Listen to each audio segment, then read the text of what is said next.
welcome you back inside the Hodge for another week of Coach's Shows. This time we've got the men's head coach, Dave Dickerson, here with us. Coach, thank you so much for being here with this week's installment.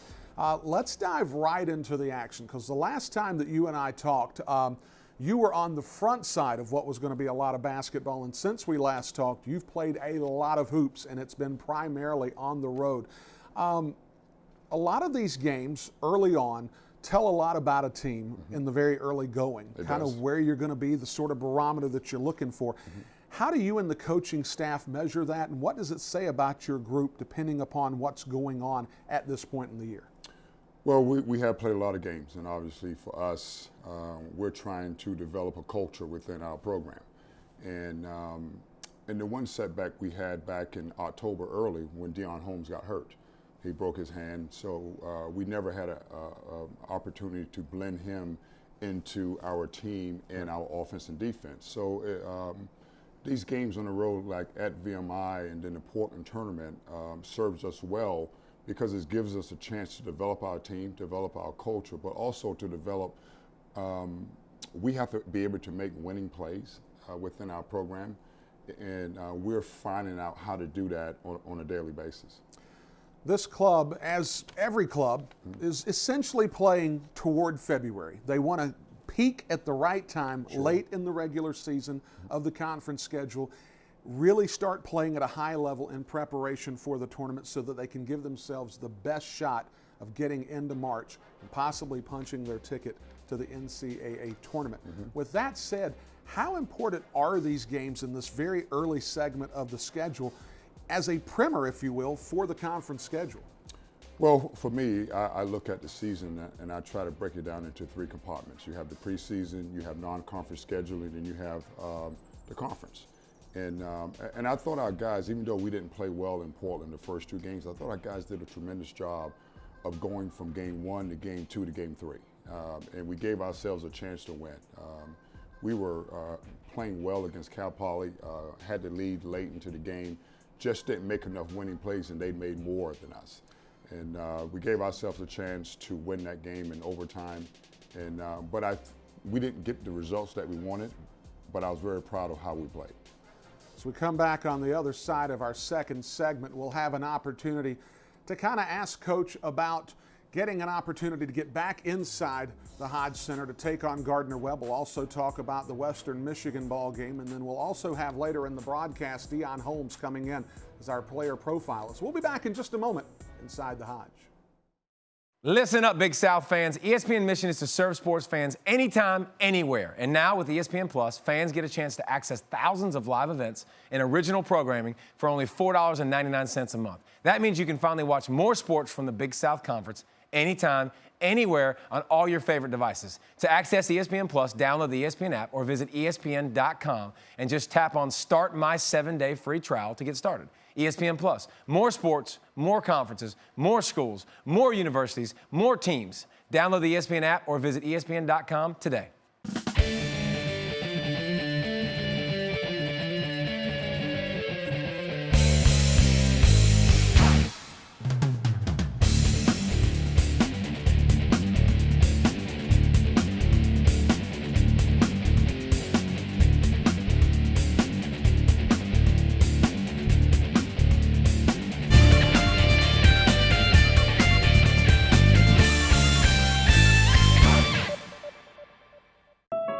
Whether it's the practice field or weight room, in class or on game day, we compete down here. We put in work, day in and day out, to take a step forward towards degrees, championships.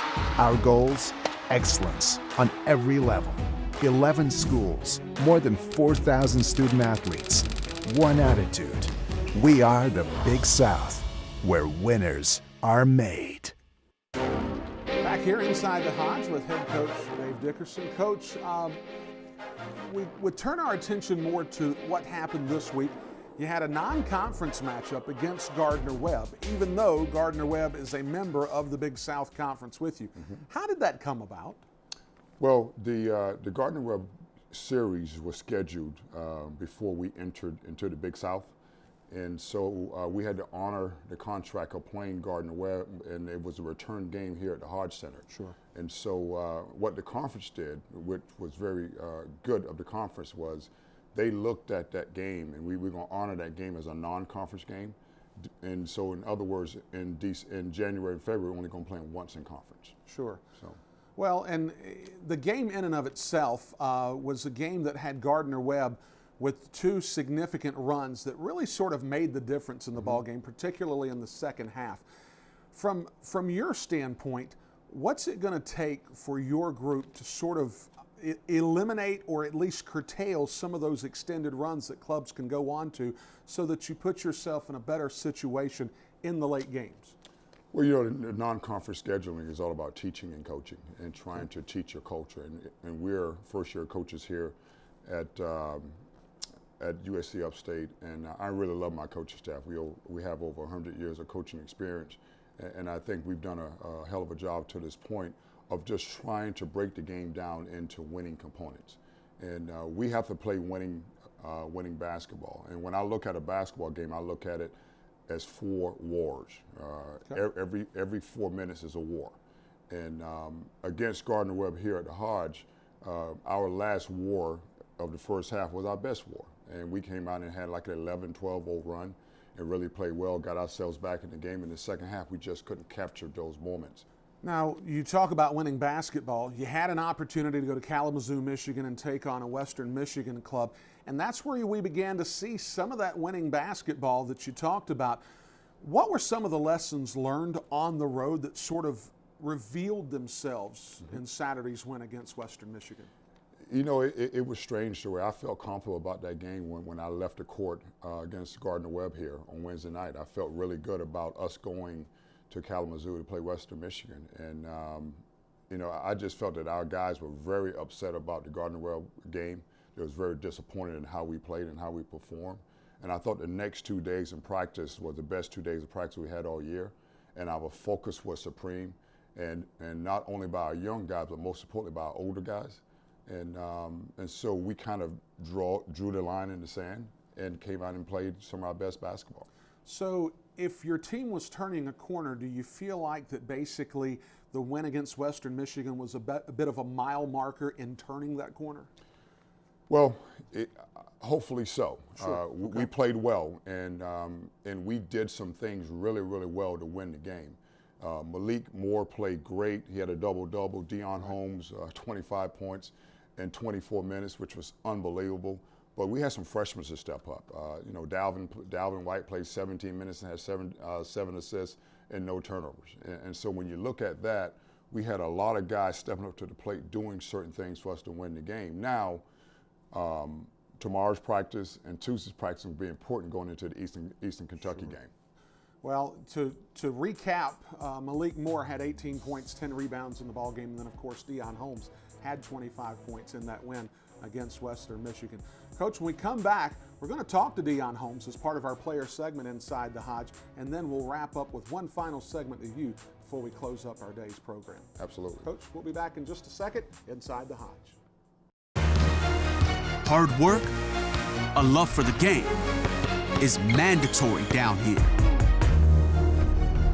Sacrifice, a desire to be great, lives down here. Clemens for the win! Yes! Excellence, the will to compete, persists down here. Puts it in! It's for the win! He nailed it! This is the Big South, where winners are made.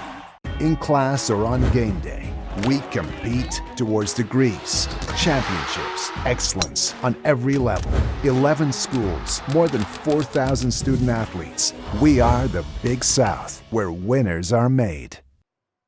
Listen up, Big South fans. ESPN mission is to serve sports fans anytime, anywhere. And now with ESPN Plus, fans get a chance to access thousands of live events and original programming for only $4.99 a month. That means you can finally watch more sports from the Big South Conference anytime, anywhere on all your favorite devices. To access ESPN Plus, download the ESPN app or visit ESPN.com and just tap on Start My 7-Day Free Trial to get started. ESPN Plus, more sports, more conferences, more schools, more universities, more teams. Download the ESPN app or visit ESPN.com today. Back here inside the Hodge as we dive into our players segment this evening. Dion Holmes is our player that we're going to profile this evening. Dion, of course, spending your childhood growing up in Chesney, South Carolina. Kind of give us an idea of what life was like for you in Chesney and kind of sort of where basketball was sort of formulated for you and your desire to play college. I learned to play ball all my life. I wanted to play ball all my life. Growing up in Chesney, it was kind of slow. But then moving to Spartanburg, it was a little bit more fast. So, I mean, kind of going from high school to college, it was a big transition for me. You know, so like I said, it was coming from really a slow type of pace to a really fast type of pace going to college. And when did you get to the point where you realized that you wanted to play college basketball? I wanted to play college all my life. I mean, my main goal was to always play college basketball. Growing up in high school, all I did was work hard every day and just worked off really hard to try and just achieve my goal to play college basketball. You're one of 2,000-point scorers here at USC Upstate. Of course, Malik Moore, the other. And you guys are basically taking your last turn around in a brand new conference in the Big South Conference. But your senior years are always special times, and you've had an opportunity to grow with Malik through this entire time. Talk about that bond a little bit and the leadership that the two of you share through this 2018-19 season. Well, we're both seniors, so as a senior, we try to carry on that leadership role. But we have a bond on and off the court. Off the court, I think when we have that bond, it kind of shows on the court. So when it comes to a situation on the court that we try to coincide or talk about, then the bond that we have off the court helps that. Certainly, as the relationships continue on, what are some of the things that you're going to remember most vividly about your time at USC Upstate playing for the Spartans basketball program? The wins, the times after the wins, the times when we not only just playing basketball, but the times off the court when we share those times. You know, it's just the little times that we show. Dion, what are some of your professional aspirations, and do they involve playing basketball, perhaps overseas or anything like that?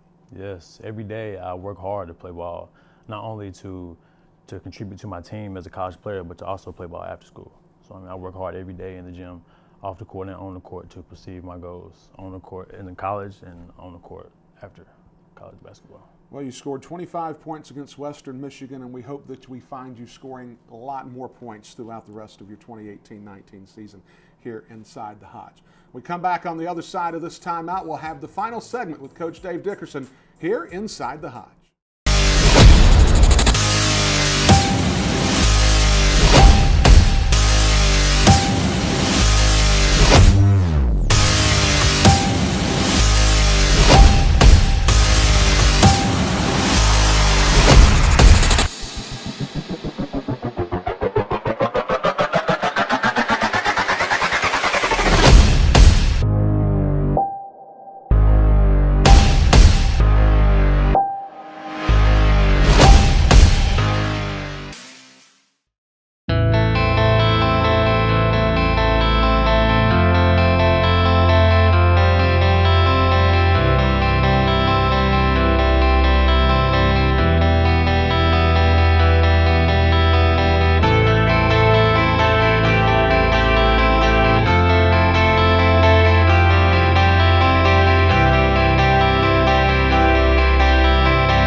Final segment here inside the Hodge with head coach Dave Dickerson. Coach, you take a look at the next week, and I think you've got two very important matchups coming on. The midweek, you've got the Colonels of Eastern Kentucky on the road. Give us an idea of what this Colonels club's going to look like. It's a very different club from what we played to this point. They're averaging 86 points a game right now, and they have one of the best players that we've seen to this point, Kid Mayo. He's a 6'9" senior. He's been OVC for the last 3 years. He's averaging around 24 points and maybe 9 rebounds. So it's going to be one of those games where it's going to be an up and down track meet game. We got to do a great job of limiting our turnovers and breaking their pressure. but also we got to find a way to stop Mayo, limit him, and to contain him, and to contain their pressure as well. When you're playing a club like Eastern Kentucky that puts that sort of pressure on you throughout the course of 40 minutes of action, how difficult is it for kids at this age to stay mentally in the game? Physically, it shouldn't be much of a problem, I would imagine, but mentally staying locked in for a full 40 minutes. That's a great point, and obviously we're going to find that out. But I think Deion Holmes is playing great right now with the 4 or 5 games he's been back, and Malik Moore is playing well, and hopefully we can get our point guards to handle the basketball and not turn it over. And if we can take care of the basketball and limit our turnovers, I think that'll give us the winning plays and the winning type situation we need to be successful over there in Richmond, Kentucky. Well, and speaking of winning, a team that's done a good bit of winning here in the first month of the season has been the Furman and Paladins, and they're going to come into the Hodge Center this weekend. They've certainly become the darling of the Upstate a little bit, as they've already taken down 2 Final Four clubs in Villanova, Loyola, Chicago. How easy is it going to be for your club to get up for a game of this nature, knowing that Furman has had some early success? Well, with us, we can't look into the future at all. I mean, we're still trying to develop our culture within this program, and obviously they're a really good team. They've had probably the best 2 wins of anybody in college basketball to this early part of the season. And, you know, Furman is a team that I've known my whole life because I got my first recruiting letter from Furman out of high school from Butch Estes, who's the head coach at that time. Right, absolutely. So very well coached club. It's going to be important for our fans to come out and support us because we're going to need to fill the Hodge in that game to give us that home court atmosphere. But it should be a good game, but they're a really good basketball team. Well, I'm glad you touched on that, because when you've got regional opponents coming in, be it conference opponents or otherwise, how important is it for the student body, the fan base, to really engage and show up in great numbers and really put together a solid atmosphere for you guys to play in front of? Well, the one thing that we're trying to generate with being in the Big South and playing Furman and playing teams from this region is that we're trying to generate energy for our university and for our program. Sure. And obviously, when you're playing a good Furman team coming into your home court, you want to represent well, because we do want to be the University of the Upstate. And, right. And so I think in many fronts, this is a really big game for our program, for our university, and most importantly for our community. Well, Coach, we thank you so much for your time, and best of luck coming up this week. Thanks a lot, and thank you for coming in. Absolutely. Folks, don't forget, next time around we'll have Tammy George, as she'll talk about the exploits of her women's basketball program. Don't forget, you can always find us on social media, and then, of course, the website, www.upstatespartans.com. As we thank you so much for tuning inside the Hodge. For head coach Dave Dickerson, this is Brian Rushing. Good night, everybody.